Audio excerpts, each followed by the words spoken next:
hier, donc on a expliqué, on a expliqué pourquoi si l'ascétisme est tellement important, pourquoi est-ce que ça n'a pas été décrété par les saints d'Israël pour tout un Israël?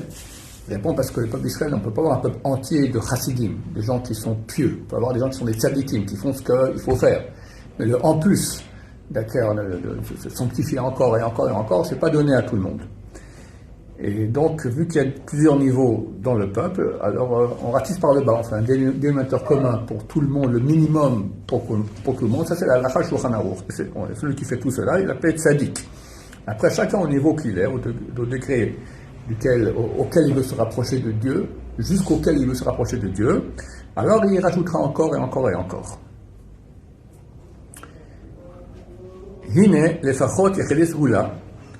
Et voici, au moins, quelques personnes exceptionnelles qui arriveront à se préparer d'une préparation totale pour se sanctifier justement, se rapprocher de Dieu. Il y a Mouchanim, et grâce à ceux-là qui sont prêts à se sanctifier, Yizku Gam Abilti Mouchanim méritera aussi ceux qui ne sont pas prêts.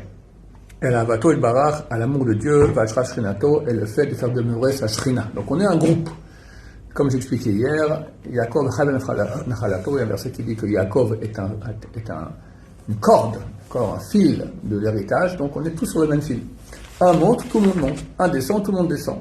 Donc en haut du fil, il y a les tzadikim et les chassidim, tous ceux qui veulent maintenant faire plus, les ascètes, etc., qui montent, et par leur mérite, tout le monde reçoit le statut de peuple de Dieu avec la présence de Dieu qui demeure dans le peuple d'Israël. Comme c'est marqué, comme c'est marqué, Shachanti betocham, vous me ferez un sanctuaire et je demeurerai dans vous. Pas dans ce cœur aussi, mais le but c'est dans nous. D'accord? Et grâce à quoi? Grâce aux tzadikim qui font tout ce travail-là, de permettre la Shrina, la présence divine, de demeurer dans le peuple d'Israël. Au Kenyan Shedarshu Zal, comme l'ont expliqué nos sages bénis, Barba, Minim, Shebalulav, en ce qui concerne les 4 espèces du loulav. Le loulav, il y a 4 espèces. Il y en a qui, le hétrog, il a un bon goût et une bonne odeur. C'est les tzadikim. Le loulav, il a un bon goût, parce que ça vient du tamar, de la date, d'accord, le palmier qui fait des dattes, mais il n'a aucune odeur. Avec une bonne odeur, c'est le myrte, mais il n'y a aucun fruit, pas de goût. Il n'y a pas de goût. Et ce sol, il n'a ni du goût, ni de l'odeur. Ça correspond donc aux tzadikim, aux gens moyens et aux rechaïm. Et tous, on les lie ensemble. Pourquoi? Comme c'est écrit, le saint d'Israël, là, il le cite, Yabou ele vikapro al ele, qui viennent ceux-là et expient les péchés de ceux-là.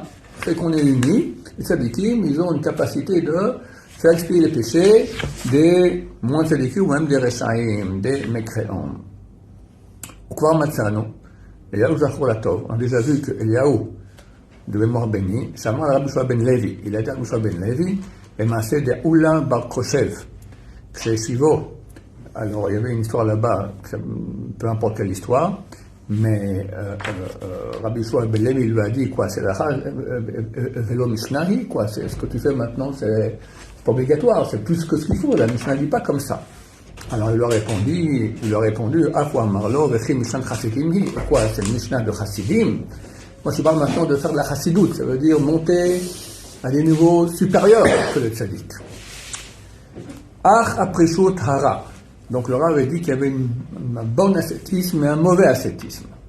Alors le bon, on a expliqué tout ce qui va nous faire nous éloigner des plaisirs de ce monde, qui ont un danger, qui peuvent nous amener à faire un péché. Donc on met des barrières supplémentaires pour s'éloigner beaucoup du péché. Alors c'est quoi le mauvais ascétisme? Parce qu'on a vu que la Torah nous dit que ce que la Torah t'a interdit, tu rajoutes encore, et on devra rendre compte de tout ce que nous avons vu, on n'a pas goûté, etc. Alors explique c'est quoi le mauvais ascétisme? Achaprisotara. Ou keler hagoyim aschalim. C'est comme les goyim bêtes. Asher lo dai sheinam lokrim min haolam ma she'en lahem echreach bo. Que non seulement ils ne prennent pas du monde ce qui n'est pas nécessaire, mais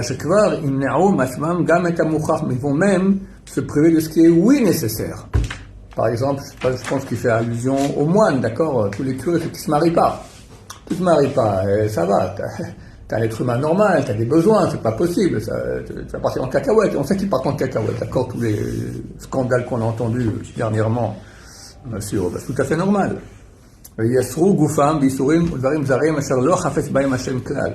vont torturer leur corps par des tortures et des choses étrangères que Dieu ne veut pas du tout. Et la Hadraba, au contraire, Chachamim Amrou, les sages ont dit, Asur l'Adam Shegef Atzmo, l'homme n'a pas le droit de se flageller, donc de faire des tortures. Tout dépend quel. Il y en a, les grands salafim faisaient des choses pareilles. D'accord? Moi, il ne va pas s'aller, il jeûnait des jeûnes entiers, etc. Il faisait des choses, bon, mais c'est pas pour le niveau de ce que nous sommes nous aujourd'hui. Ou il y a un Tzedaka, à propos de la Tzedaka, Amrou, les sages Israël l'ont dit, comme je savais qu'il est venu en hôtel, arrêtez chauffeur d'Amim, celui qui doit prendre la Tzedaka, il est pauvre. Il dit non, je veux prendre l'argent de Tzedaka, d'accord? Il est appelé assassin. Assassin de lui-même, assassin de sa famille, ils vont crever de faim, t'as droit, t'es pauvre, tu prends, terminé, d'accord? Celui qui ne veut pas prendre alors qu'il a le droit de prendre, il est appelé assassin. Le Chen Amrou, le Nefesh Chaya.